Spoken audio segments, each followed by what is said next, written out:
ہم میں سے یہ بات کسی سے مخفی نہیں ہے کہ شیطان انسان کا ہمیشہ سے دشمن رہا ہے۔ شیطان انسان کا ازلی اور ابدی دشمن ہے۔ یہ دشمن ایسا ہے جو خود تو مخفی ہے لیکن اس کی دشمنی جو ظاہر ہے۔ جب سے اس نے آدم علیہ السلام کو سجدہ کرنے سے انکار کیا،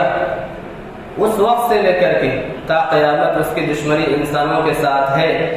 اللہ رب العالمین نے آدم علیہ السلام کو سجدہ کرنے کا حکم دیا تو سارے ہی فرشتوں نے سجدہ کیا، لیکن اس لعین نے، اس مردود نے سجدہ کرنے سے انکار کیا۔ اللہ رب العالمین نے سوال کیا، قال یا ابلیس ما منعک ان تسجد لما خلقت بیدی، اے ابلیس تمہیں کیا ہو گیا ہے کہ جس کو میں نے اپنے ہاتھوں سے پیدا کیا ہے، اپنے ہاتھوں سے بنایا ہے، اس کو تم نے سجدہ کرنے سے انکار کر دیا ہے۔ استکبرت ام کنت من العالین، کیا تم تکبر کرتے ہو یا تم جو ہے بڑے بننا چاہتے ہو؟ تو شیطان نے جو جواب دیا، قال انا خیر منہ خلقتنی من نار وخلقته من طین، میں تو اس سے بہتر ہوں، مجھے آپ نے آگ سے پیدا کیا ہے اور اس کو آپ نے مٹی سے پیدا کیا ہے، لہذا ایک جو ہے جس کی خاصیت اوپر جانے کی ہو، وہ جس کی خاصیت نیچے کی ہو، اسے کیسے سجدہ کر سکتا ہے؟ یہاں سے اللہ رب العالمین نے اسے دھتکار دیا اور جو ہے لعنتی قرار دیا۔ اس لیے اللہ رب العالمین نے فرمایا، قال فاخرج منها فانك رجیم، یہاں سے نکل جاؤ، تم جو ہے دھتکارے ہوئے ہو، وان عليك اللعنة الى يوم الدین، اور تا قیامت تم پر جو ہے لعنت ہے۔ موقع کا فائدہ اٹھا کر کے اس نے بھی اللہ رب العالمین سے مہلت طلب کر لی، قال ربی فانظرنی الی یوم یبعثون، اے میرے رب مجھے بھی قیامت تک کے لیے مہلت دے دیجیے۔ اللہ رب العالمین نے اپنی حکمت اور مصلحت سے اسے مہلت دی، اور اس نے وہیں پہ اللہ رب العالمین کے سامنے یہ وعدہ کیا کہ میں زمین میں تیرے بندوں کو دنیا کو مزین بنا کر کے پیش کروں گا اور تیرے بندوں کو گمراہ کروں گا، اور ساتھ ہی ساتھ اس نے یہ بتایا کہ تیرے مخلص بندے کو میں گمراہ نہیں کر سکتا۔ تو شیطان کی یہ دشمنی انسانوں سے اس وقت سے جب انسان دنیا میں آتا ہے اس وقت سے لے کر کے مرنے کے وقت تک رہتا ہے، اور ظاہر بات ہے کہ جو انسان کا دشمن ہو وہ انسان کو خیر کی کیسے ترغیب دے سکتا ہے، بلکہ اس کے برعکس وہ ہمیشہ انسانوں کو نقصان پہنچانے، انسانوں کو خیر سے شر کی طرف لے جانے، انسانوں کو حق سے باطل کی طرف لے جانے اور مختلف ناحیے سے اس کو پریشان کرنے کی تدبیریں کرتا رہتا ہے۔ شیطان یہ ایسا دشمن ہے جو نہ تو کبھی تھکتا ہے نہ تو کبھی اکتاتا ہے، بلکہ اس کی ایک تدبیر ناکام ہوتی ہے تو وہ دوسری تدبیر سوچتا ہے اور لمبی پلاننگ کرتا ہے کہ کیسے انسان کو گمراہ کیا جائے، کیسے اس کو خیر سے شر کی طرف لایا جائے، کیسے اس کو حق سے ہٹا کر کے باطل کی طرف لے جایا جائے۔ اگر اس کی ایک تدبیر ناکام ہوتی ہے تو دوسری تدبیر سوچتا ہے، اور اسی کام کی خاطر، اسی تدبیر کی خاطر روزانہ اپنے عرش کو پانی پر رکھنے کے بعد اپنے ضروریتوں کو، انسانوں کو گمراہ کرنے کی خاطر، انسانوں کو میں بگاڑ پھیلانے کی خاطر جو ہے بھیج دیتا ہے، اور اس میں سب سے اس آدمی کو اپنے آپ مقرب سمجھتا ہے جو انسانوں کو جس قدر زیادہ گمراہ کر دیتا ہے، اور آخر میں جو اس کے نزدیک بہت زیادہ کارنامہ انجام دے کر کے آیا ہوا ہوتا ہے اسے تاج بھی پہناتا ہے۔ شیطان کی اس دشمنی کا مقابلہ کرنے کے لیے انسان کو کچھ ادوات کی ضرورت ہے، کچھ ہتھیار کی ضرورت ہے، کچھ جو ہے ذکر و اذکار کی ضرورت ہے جس کی مدد سے انسان شیطان کا مقابلہ کر سکے۔ اور یہ بات یاد رہے کہ شیطان جس قدر بھی انسان کو گمراہ کرنے کی تدبیریں کر لے، جس قدر بھی انسان کو حق سے ہٹانے کی تدبیریں کر لے، جس قدر بھی انسان کو پریشان کرنے کی ترکیبیں کر لے، اللہ رب العالمین نے اس کی ترکیب کا ایک آیت میں خلاصہ بیان کر دیا ہے، ان کید الشیطان کان ضعیفا، جو بھی تدبیریں ہیں اس کی، جو بھی ترکیبیں ہیں اس کی، سب کی سب تدبیر اور ترکیبیں کمزور ہیں۔ ان کید الشیطان کان ضعیفا۔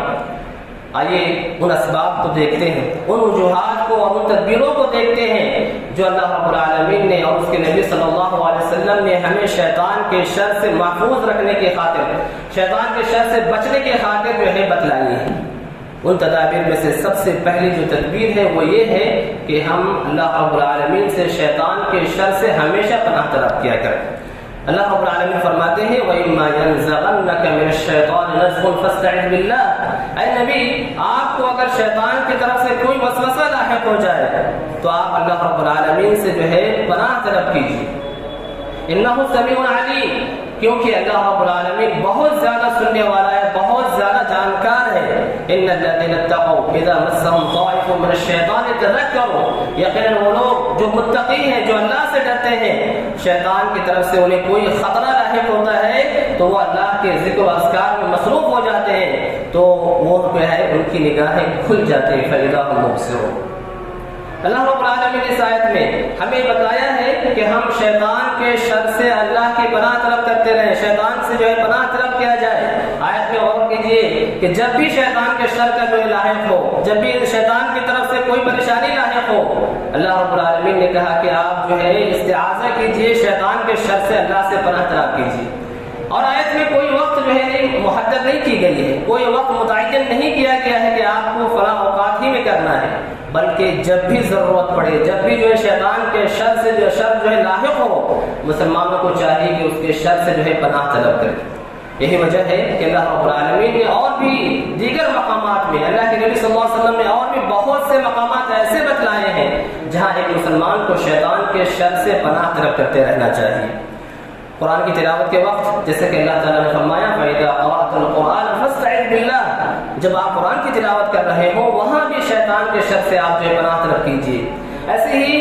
جب انسان کو غصہ لاحق ہو، اللہ کے نبی صلی اللہ علیہ وسلم نے یہ تدبیر بتلائی ہے کہ جب انسان کو غصہ لاحق ہو جائے تو ایسی صورت میں وہاں بھی شیطان کے شر سے پناہ طلب کرنا چاہیے۔ اللہ کے نبی صلی اللہ علیہ وسلم کی موجودگی میں دو صحابی آپس میں جو ہے غصہ ہو گئے، اور یہاں تک کہ ایک آدمی کا چہرہ جو ہے غصے کی وجہ سے بہت ہی زیادہ سرخ ہو گیا۔ آپ نے فرمایا کہ میں ایسی تدبیر جانتا ہوں کہ اس کلمے کو کہہ کر کے وہ اپنے غصے کو ختم کر سکتا ہے۔ اعوذ باللہ من الشیطان الرجیم۔ آپ نے یہ ترکیب بتلائی کہ اس کے غصے کے ختم ہونے کے لیے اگر وہ اس کلمے کو پڑھ لیتا ہے تو اس کا غصہ جو ہے کافور ہو جائے گا، اس کا غصہ ختم ہو جائے گا، اور اس صحیح بخاری کی روایت ہے۔ تو وہ کہ شیطان جب انسان غصہ ہو جاتا ہے تو وہاں بھی شیطان کے شر سے انسان کو پناہ طلب کرنی چاہیے۔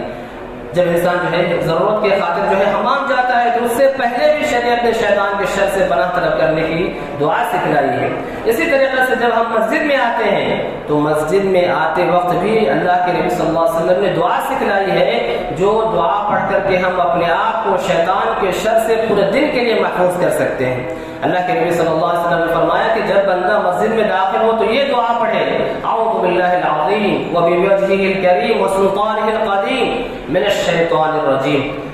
اس کے بعد جو اللہ مفتاح ہے یہ دعا پڑھنے کے ساتھ اور یہ دعا پڑھیں تو اس دعا کے سلسلے میں حدیث میں یہ بات بتلائی گئی ہے کہ شیطان اس دعا کے پڑھنے والے کے سلسلے میں خود کہتا ہے کہ اس نے اس دعا کے ذریعے سے مجھ سے اپنے آپ کو پورے دن کے لیے محفوظ کر لیا۔ قال حفظ منی سائر اليوم، اس دعا کے ذریعے سے وہ آدمی مجھ سے اپنے آپ کو دن بھر کے لیے محفوظ کر چکا ہے۔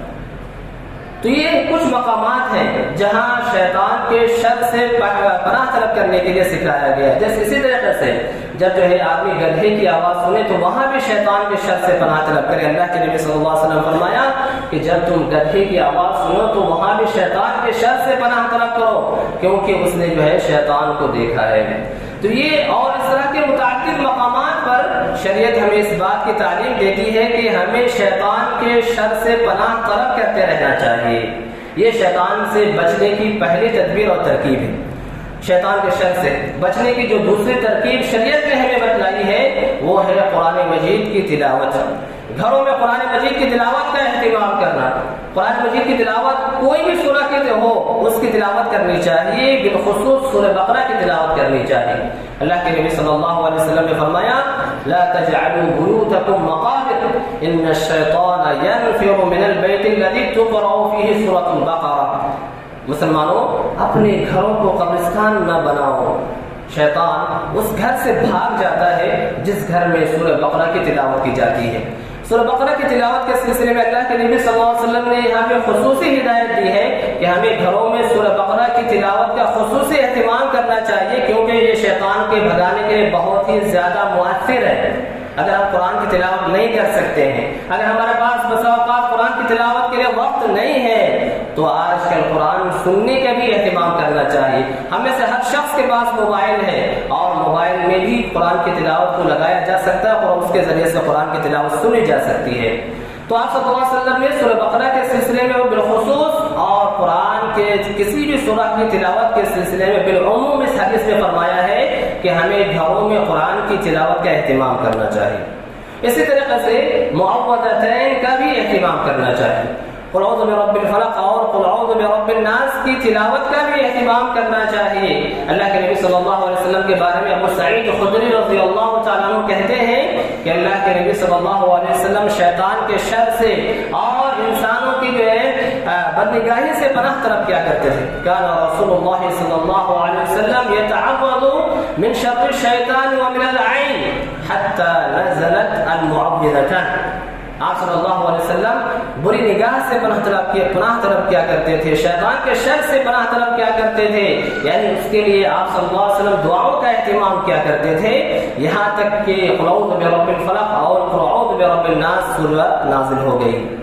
جب یہ دونوں صورتیں نازل ہو گئی تو آپ نے ان دونوں صورتوں کی تلاوت کا پڑھنے کا اہتمام کیا، اور بقیہ جو دعائیں آپ پڑھا کرتے تھے ان دعاؤں کو آپ نے چھوڑ دیا۔ فلما نزلت اخذ بهما وترك ما سواه۔ آپ نے ان دونوں صورتوں کا بالخصوص اہتمام کیا، اور بقیہ جو دعائیں آپ پڑھتے تھے ان دعاؤں کو چھوڑ دیا۔ تو گویا کہ ہمیں شیطان کے شر سے بچنے کے لیے جہاں قرآن کی کسی بھی سورہ کی تلاوت جو ہے کافی ہوگی، وہیں پہ سورہ بقرہ کی بالخصوص اور معوذتان کی بالخصوص جو ہے ہمیں اہتمام کرنا چاہیے۔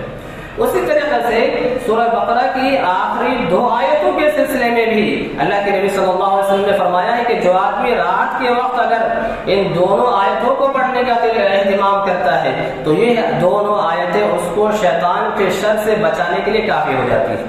الآیتان من آخر سورة البقرہ من قرأهما فی لیلۃ کفتہ۔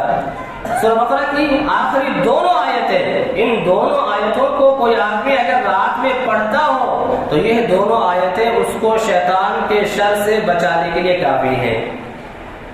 اسی طریقے سے انسان جب بستر پہ سونے کے لیے آئے تو اللہ کے نبی صلی اللہ علیہ وسلم نے ہمیں یہ تعلیم دی ہے کہ ہم وہاں جو ہے آیت الکرسی پڑھنے کا اہتمام کریں۔ حضرت ابو ہریرہ رضی اللہ عنہ کا واقعہ، شیطان کے ساتھ جو واقعہ ہے جس میں آپ زکوٰۃ کے مال کی مسجد میں حفاظت کر رہے ہوتے ہیں اور شیطان آ کر کے ان سے جو ہے وہ وہاں سے مال لے کے جاتا ہے اور آپ رضی اللہ تعالیٰ عنہ اسے پکڑ لیتے ہیں، یہ واقعہ ہمیں معروف ہے۔ اس میں آخر میں جو شیطان نے ابو ہریرہ رضی اللہ تعالیٰ عنہ کو جو سکھلایا اور اللہ کے نبی صلی اللہ علیہ وسلم نے جو تصدیق کی، کیا کہا؟ اذا اویت الی فراش،